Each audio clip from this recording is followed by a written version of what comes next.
mofinaina isan'andro atolotry ny mpitandrina rakotina valina maoly.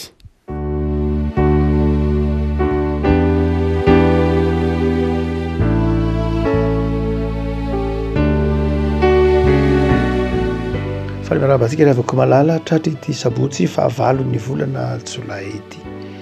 Ny mofinaina voalahatra antsika anio dia ny salamo fa 7:20, salamo fa 7:20, andiny fa 7:20 ka hatramin'ny andiny fa 2:30.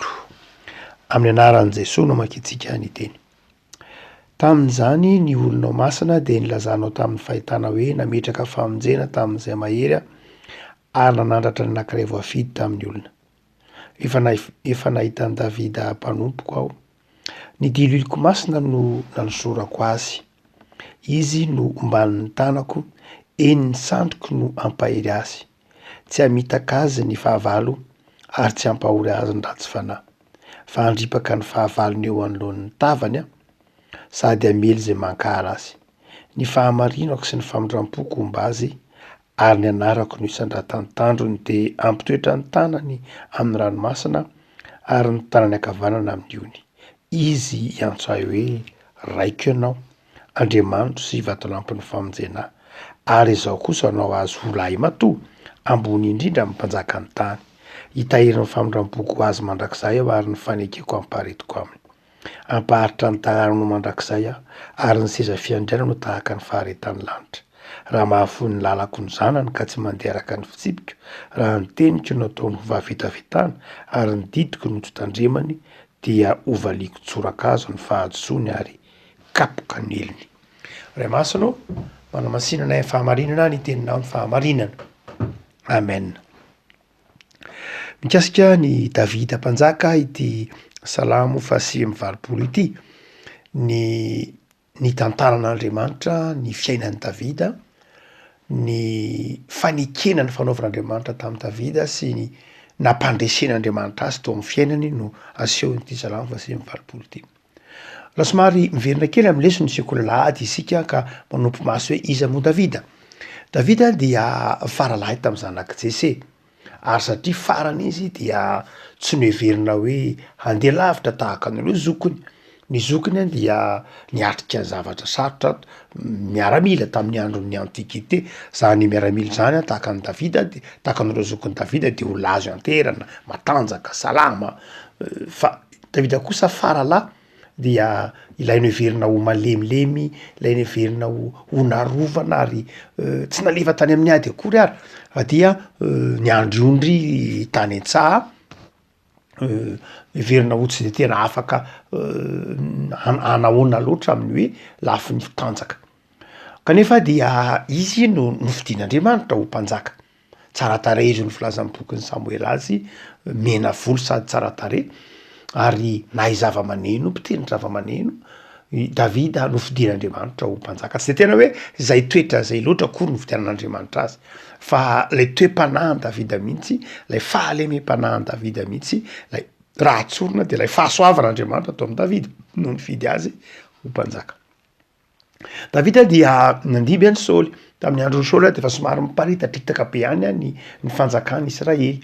Fa Davida kosa no namory ireo foko 12 ka nahatonga ny fanjakan'i Israely ho fanjakana matanjaka.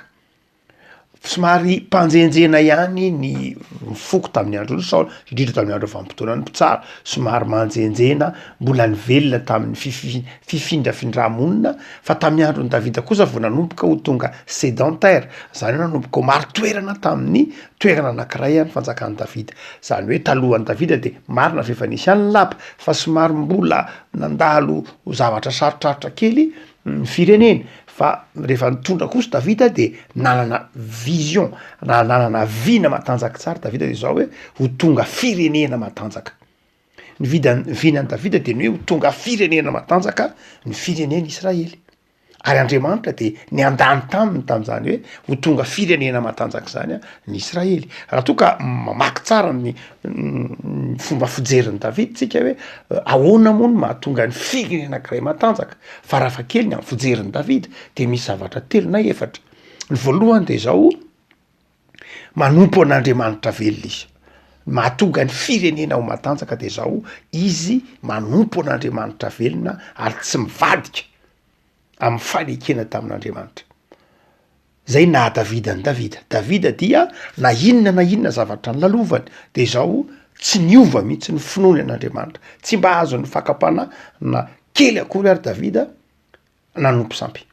Fa Davida dia ny toetra mandrakariva tamin'ny fahatokinan'Andriamanitra, izay toetra matokony Davida tsy niala tamin'Andriamanitra mihitsy tamin'ny lafiny fivavahana izay de tena tsy mba hita teo amin'ny ankabeazany ireo mpitondra tamin'ny androny Davida taloha sy taorianany.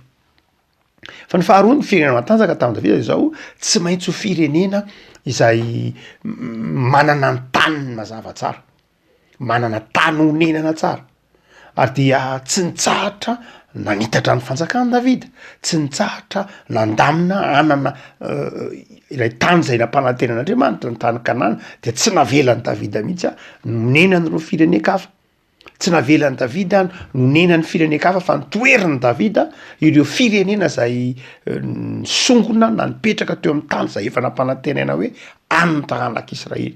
Dia tena ampelantanan'i Davida ny sabatra, tena ampelantanan'i Davida ny fitaovam-piadiana, tsy hoe lindra Davida tsy zay loatra, fa saro-piaro tamin'ny tany men'Andriamanitra ho azy so an'ny taranan'i Davida, ka dia tsy maintsy niezaka nampandritany izy, niezaka niady izy ary nanao zay anana ny firenena fahatoniana tsara mba ahafahan'ny firenena mamokatra tsara, satria fantatra Davida fa ny tany de ny men'Andriamanitra azy. Tsy afa-nisaraka tamin'ny fijeriny Davida mihitsy ny hoe tany sy firenena. Fa ny fahatelo zay nataon'i Davida sarobidy mihitsy mba hananana firenena matanjaka mazava ho azy de ny firaisan-kina ny firenena. La ataontsika hoe firenena tokana. 12 ny fokon'ny zanak'Israely, niparitaritaka be izy tamin'ny andron'ny Saoly, ny fokon'ny Benjamina nakahala ny fokon'ny sasany Benjamina sy Joda moa fa nakaiky teo ihany, fa ohatra hoe ny fokon'ny Efraima tsy mifakazo tamin'ny fokon'ny Joda sy ny sisa rehetra matetika mpifanandrana. Fa tamin'ny andron'ny Davida kosa de vitan'ny Davida ny nampiombona ny firenena 12. Tsy ny tsaratsaraka, vitan'ny Davida satria nytao amin'ny Davida ibanjina tanjona tokana. Ary eo lay mahamarina ny tenin'lay mpandinika frantsay anankiray antsoina hoe Saint-Exupéry. Ho Saint-Exupéry manao hoe ny olona mifankatia na ny olona mifankahazo ho-poa de tsy olona mifampijery akory, fa olona miara-mijery tanjona iombonana. Raha mifampijery ny olona de manjary mifankahita fahalemena fotsiny izy, tsy olona mifampijery na olona mifampitsikera, fa olona miaraka mibanjana tanjona iombonana. Ary rany de hitanao tao amin'ny Davida. Nelo lavitra zany Davida hoe reto foko 12 reto de nataon'i Davida zay ahatonga azy atsiaro fo firenena tokana. Ary de izay fampiraisana firenena tokana zay de nataon'i Davida tena zava-dehibe mihitsy. Ary ny fahaefatra zay tsapa teo amin'ny Davida dia ny fananan'i Davida rindran-damina tena mitoetra tsara. Napetraka Davida tamin'ny toerany tsara ny finoanan'Andriamanitra, fa napetraka Davida tamin'ny toerany koa ny fanjakana. Nanana fanjakana matanjaka Davida, nanana ato amin'ny teny frantsay hoe état fort, nanana an'izay Davida. Izy no nanangana ny lapa-panjakana ary ny administration rehetra na ny fandraharana tao anatin'ny fanjakana tena zava tsara tamin'i Davida. Tsy ny fandraharana tao anatin'ny fivavahana ihany napetraka Davida tamin'ny tokony ho izy, fa ny fandraharana araka ny fanjakana, ny miaramila de napetraka Davida tamin'ny toerana, ny fandaminana ny andraikitra anatin'ny fanjakana de napetraka Davida. Satria na inona haleben'ny tany tamin'ny andron'i Davida, na ahoana abetsaky ny firenena, de zao zava-dehibe ny fahaiza mandamina, zava-dehibe ny fananana fahaiza mandamina sy rafitra mipetraka tsara. Ary Davida de ny tsara ny vahoaka tamin'ny fahamarinana, ny tsara ny vahoaka tamin'ny fitiavana. Tsy niala teo tanan'i Davida ny sabatra izay midika fahamarinana sy ny fitiavana izay nitondrany ny vahoaka. Tsapany vahoaka teo amin'ny Davida ilay fahalemem-panahy, fa tsapany vahoaka teo amin'ny Davida koa lay toetra entitra, lay fahamarinana. Tsapany vahoaka teo amin'ny Davida izay toetra anankiroa zay, hoe ray aman-dreny azo anterana nefa koa ray aman-dreny manitsy sy mitaisa. tsapa teo am Davida zay. Dia izay toetra izay moa mampatsiaro antsika ny lesony zay kolalahady tany aloha tsotra fotsiny zao.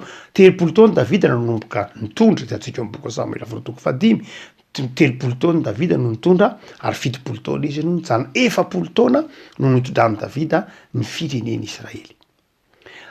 Ary izay ataontsika hoe rampalahelo an Davida dia izy nanampaniriana fatratra hanorina tempoly ho an Jehova. Na de teo ary ny zavatra be lehibe nataon'i Davida nanitatra ny fanjakana niaro ny fiandrianam-pirenena nahatonga ny Israely ho Israely dia naniry mihitsy izy ny hanao ny tempoly. Saingy zao tsy neken'Andriamanitra hoe tompo tamina hoe be loatra ny raha lalatsaka ao, be loatra ny eritreritry nataonao na de fitiavana aza natokanao zany ho fitiavana ny voninahitr'Andriamanitra. De zao angony daholo ny fitaovana rehetra anaovana ny tempoly fa ny zanako ao no anao azy fa ianao kosa dia tsy hanao ny tempoly.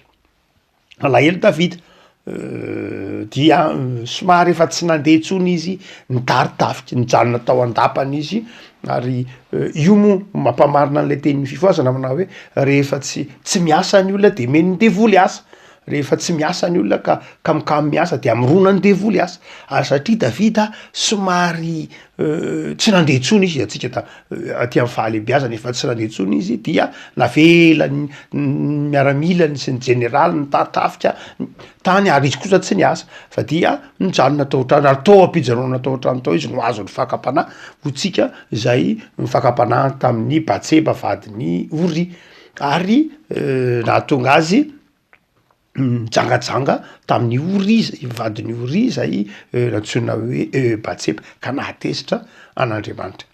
Ary dia raha ohatra ka mamaky ny tantara ny vanim-potoana maloka atao amin'ny tantaran'i Davida io, raha ohatra ka mamaky ny testamenta taloha tsika de misy anakiroa aza ankoatran'ny Mosesy moa, misy anakiroa aza tena tondroin'ny Davida, tondroin'ny baiboly mihitsy na ny testamenta taloha mpamono olona dia i Kaina sy Davida tsy mifanalavitra mihitsy ny toetra ny Kaina sy Davida, samy namono olona Kaina sy Davida. Kaina dia namono ny rahalahiny, namono any Abela, noho ny fitiavan-tenany, noho ny fialonany dia novonony i Abela. Ary ny taranaka Kaina dia mpanao herisetra. Davida koa de zay ihany, novonony i Oria vadiny Batseba dia novoriny zany Oria. Ary kanefa kosa ny taranaka Davida dia tsy tonga mpamon'olona na mpanao herisetra tahaka ny taranaka Kaina fa tonga loharan'ny fiadanana sy ny fandriampahalemana sy ny fifaliana satria avy amin'ny taranaka Davida no mipotra ny Mesia na i Jesoa. Fa inona ary no nahasamihafa ny Davida sy Kaina? Kaina rehefa avy namono olona namono any Abela dia nametrahan'Andriamanitra fanontaniana, hono ary Kaina, nataonao aiza ny rahalahinao fa nataonao inona ny rahalahinao? De mivaly tenin'ny Kaina, valy teny boribory tsotra fotsiny zao, za anga mitandrina ny rahalahiko, zany hoe tsy zava-dehibe amiko ny rahalahiko, inona moa no ilako amin'ny rahalahiko? Kaina dia nanamary teny. Fa Davida kosa rehefa nametran'Andriamanitra fanontaniana hoe fa inona ty nataonao? Inona ty nataonao tamin'ny Oria naniraka ny natana mpaminany Andriamanitra eo tamin'ny Davida dia nibebaka Davida. Hitantsika eo amin'ny Salamo faraika amby 50, enina amby 50, 5 amby 50 ahitantsika ny fifonan'i Davida. Zay nahasamihafa ny Kaina sy Davida. Davida dia nibebaka, Davida dia niverina tamin'Andriamanitra, Davida dia nifona tamin'Andriamanitra. Ary izay toetrany Davida zay anankiray am'izay tsy nahafoizan'Andriamanitra any Davida. Saoly tsy zay. Saoly tsy zay, Saoly namono tena tamin'ny farany. Saoly tsy zay. Fa i Davida de nibebaka, niaiky ny fahotana. Dia amin'ity salamo zay hitatsika eto am-pelatanantsika ity, salamo fa zay mivalopolo, dia atsapatsika izay nataon'Andriamanitra tamin'ny Davida. Izay nataon'Andriamanitra tamin'ny Davida. Tsy izay nataon'i Davida tamin'Andriamanitra, fa izay nataon'Andriamanitra tamin'ny Davida. Rehefa avy mibebaka Davida, de mandrakariva asehon'i Davida izay nataon'Andriamanitra taminy. Andriamanitra afaka malala ny mahamaika atsika indraindray dia mitanisa zay nataontsika ho an'Andriamanitra. zay ndraindray ny mahamaika antsika mitanisa izay nataontsika ao an'andriamanitra. Zahay Andriamanitra nanao an'izao, zahay Andriamanitra nanao an'izao, zao avy ny vitanay, nanao an'ity zahay teo am-piangonana, nanao an'ity zahay teo amin'ny firenena, nanao an'ity zahay teo amin'ny fianakaviana. Indraindray ny mahamaika antsika de ny tanisa zay nataontsika tamin'Andriamanitra. Na ao anatin'ny fiangonana aza indraindray dia mahafinaritra mihitsy ny mitanisa izay nataontsika olombelona ao an'Andriamanitra. Na mifanohitra am'izay koa aza, mitanisa izay tsy nataontsika koa ara indraindray ny mahamaika antsika hoe izay Andriamanitra tsy mba navita an'ity, de mifona Andriamanitra fa tsy vitanay ity, tsy vitanay koa zao, tsy vitanay zao, tsy vitanay zao. De afaka malala ny antsoina hoe mivavaka, tsy fitanotsana zay nataontsika ao an'Andriamanitra akory. Tsy fitanotsana koa izay tsy nataontsika ao an'Andriamanitra. Ny mahamaika an'Andriamanitra tsy ny tanisantsika zay nataontsika. Ny mahamaika an'Andriamanitra tsy iainy koa zay tsy nataontsika. Fa ny mahamaika an'Andriamanitra ny inonao sy ny andraisanao, ny henonao mba iainonao izay nataon'Andriamanitra. Tonga ao an-tranon'Andriamanitra isika, tonga mivavaka tsika handray izay natolotr'Andriamanitra. Ny mahamaika an'Andriamanitra de zao ny ampahafantatra antsika zay nataony ho antsika. Ary ny olom-boafidin'Andriamanitra tahaka ny Davida de zao mahay miaino izay nataon'Andriamanitra taminy. Fantatrao ve hoe inona nataon'Andriamanitra taminao? Aza maika nitanisa fotsiny zay nataonao an'Andriamanitra. Aza maika hitanisa koa zay tsy vitanao tamin'Andriamanitra. Tsy zany ny mahamaika an'Andriamanitra. Fa ny mahamaika an'Andriamanitra de zao hoe fantatrao ve ny nataoko taminao? Fantatrao ve ny nataon'Andriamanitra ho anao? Ary de ity Salamo 120 ity de mitanisa izay nataon'Andriamanitra tamin'ny Davida. Ary nataon'Andriamanitra taminao koa mazava ho azy, satria olom-boafidy tahaka ny Davida ianao.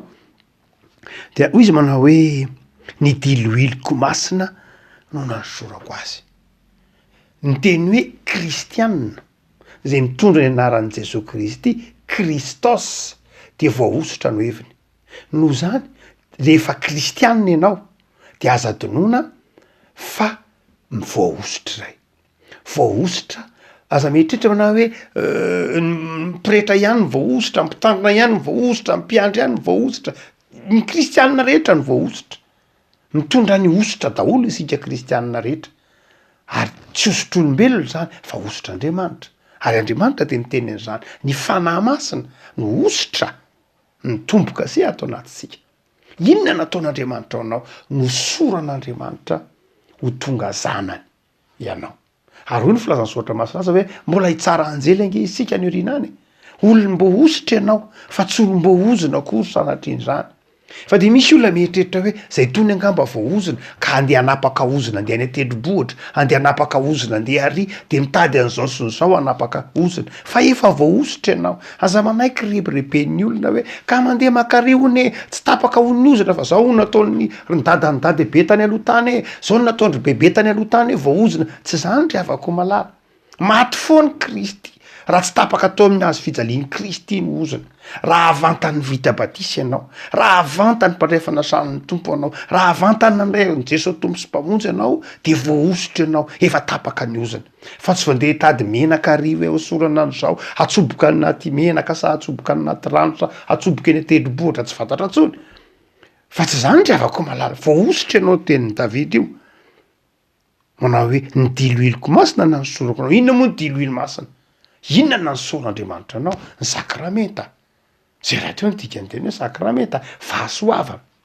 Zay nataon'Andriamanitra anao de zao nifidy anao iary nanositra anao ho zanaka. Zanaka izay tsy zanaky ny fahatezerana, tsy zanaky ny fahanzonana, fa zanaky ny famindrampo sy ny fahasoavana. Inona koa nataon'Andriamanitra ao anao? Toy izy manao hoe momba anao ny sandroko ny mampahery anao, tsy hamitaka anao ny fahavalo, tsy hampahora anao ny ratsy fanahy. Zay nataon'Andriamanitra ao an'i Davida de ataon'Andriamanitra ao anao de zao momba anao izy. Miandany, zay le teny hoe momba, miandany aminao izy, ao anatin'ny tokotaninao izy zany. Raha misy fifanafiana, ery ampita-riny fahavalo ary ty ampita ty ny mpifanandrina aminy de zao ao anatin'lay camp na ao anatin'lay tokotany misy ny mpanompony Andriamanitra, fa tsy any amin'ny fahavalony akory. Tsy any amin'ny fahavalonao akory. Noho zany ry afako malala, momba anao Andriamanitra, miandany aminao Andriamanitra. Tsy satria zanany ihany ianao, fa satria tianao izy. satria efa nosorany ianao de miara-monina aminao izy.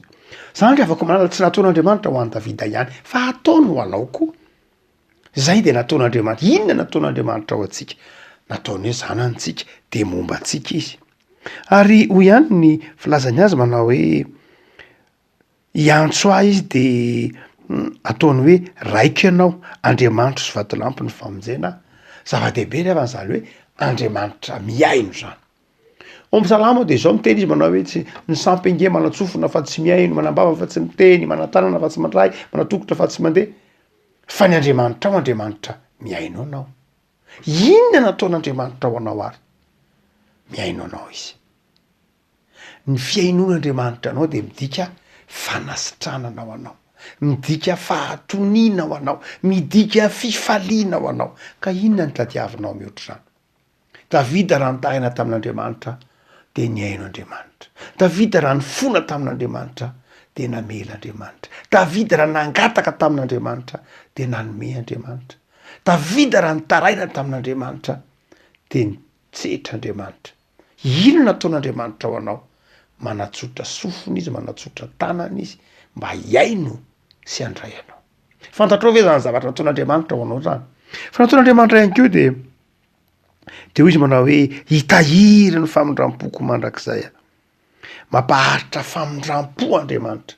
Salamo Davida de manao hoe ny famindram-ponao sy ny fahamarinanao de mipaky eny amin'ny lanitra. Zany hoe mipaky io atmosfera io zany, za moa fahatakarany fanoharany zany lazany Davida manao hoe hitahaka ny avo ny lanitra amin'ny tany io ny famindram-ponao. Be dehibe zany. Zany hoe ny olona ao anatin'izany famindram-pon'Andriamanitra izany. Maharitra ny famindram-pon'Andriamanitra. Tsy vetivety ny famindram-pon'Andriamanitra. Maharitra. Zany nataon'Andriamanitra ho an'i Davida. De izay koa nataon'Andriamanitra ho anao hoe mamindra fo Andriamanitra. Ary melohany farany de ho ihany izy manao hoe ny taranany a de ho tehiriziko mandrakizay. Nataon'Andriamanitra ho an'i Davida zany fa ataon'Andriamanitra ho anao koa. Isan'ny mampitebiteby ny olona mihitsy avy am-potoana ankehitriny hoe ahoana moa zany zao ny taranaka? Mbola ho mpivavaka ihany ve any eriana any zany taranaka zany? Mbola hitoetra amin'ny finoana ihany ve zany taranaka zany eriana any? De manaova tahaka ny Davida revako malala. Mandehana amin'ny fahamarinana. Mandehana amin'ny eritrereto zay zavatra tokony ataonao amin'Andriamanitra. Fa Andriamanitra manao zay tokony ataony aminao. Davida olon'ny fanetretena, Davida olon'ny fitiavana, Davida tsy nieritreritra mihitsy afa-tsy zay ampandrosoana ny fanjakan'Andriamanitra. Nieritreritra ny hafa mandrakarivo Davida. Ary dia hoy ny tompo manao hoe izao noho izy ampaharitra ny taranany mandrakizay a. Ary ny seza fiandrianana ho tahaka ny faharetan'ny lanitra. Aza manany amin'ny taranakao. Rehefa mitoetra amin'ny finoana ianao, rehefa mitoetra amin'ny fitiavana an'Andriamanitra ianao, de matroky fa tsy anarin'ny taranakao Andriamanitra.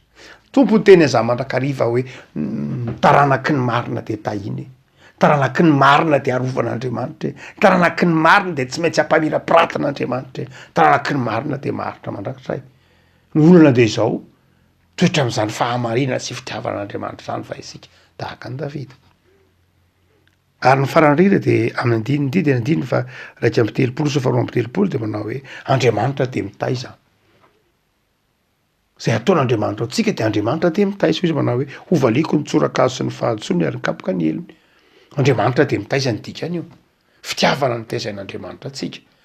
Zay ataon'Andriamanitra atsika de zao mitaiza koa izy, manitsy izy, mitahy izy, momby izy, miaro izy, mamelona izy, mampandresy ny fahavalo izy, miaro atsika amin'ny zavatra sarotra maro samihafa izy, miaino atsika izy, mampangay iaino fahavalontsika izy, fa izao koa mitaiza izy.